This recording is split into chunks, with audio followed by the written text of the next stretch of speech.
At around 6:45 yesterday evening, Officer Corona was dispatched to a traffic collision report.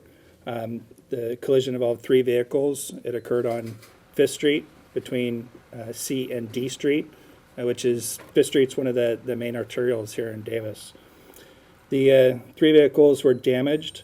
There wasn't really extensive injuries in the collision.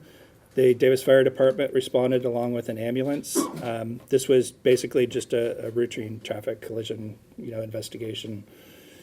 We have witnesses that are reporting that the suspect rode up on his bicycle and was in some shadows on the sidewalk.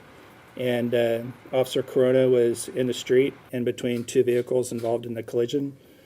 And the suspect basically just opened up fire, shot her once, and she went down to the ground. And he then ended up shooting her multiple times.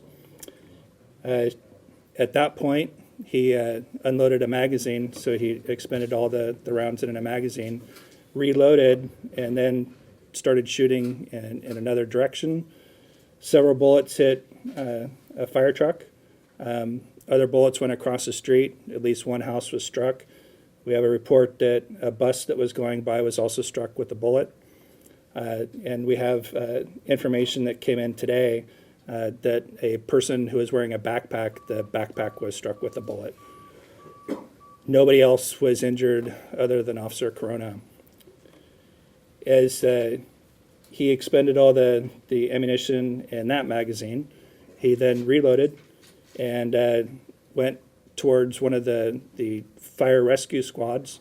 At that point, one of the firefighters inside he got out, started to run.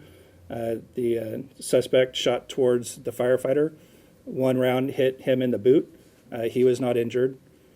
He continued to run. The suspect at that point left, going southbound on C Street towards 3rd Street. It appears that he basically circled the block, came back up E Street, ended up going into a residence at 501 E Street. It was there that he met with a roommate and really didn't show any signs that he had just been involved in this incident. Spoke to the roommate for a period of time and actually stayed outside and was watching what was going on, which was an extraordinary law enforcement response at that point. He then went inside the residence. He left behind a backpack, and one of the witnesses pointed out a backpack that he had dropped, and we were able to get information in the backpack, which ultimately led us to where he was and who he was. The officers who had responded to the initial incident were able to surround the house on E Street, and there they gave commands for him to come out. At one point, he did come out. It appeared to the officers that he was wearing a ballistic vest, otherwise a bulletproof vest. He did not appear to be armed at that time.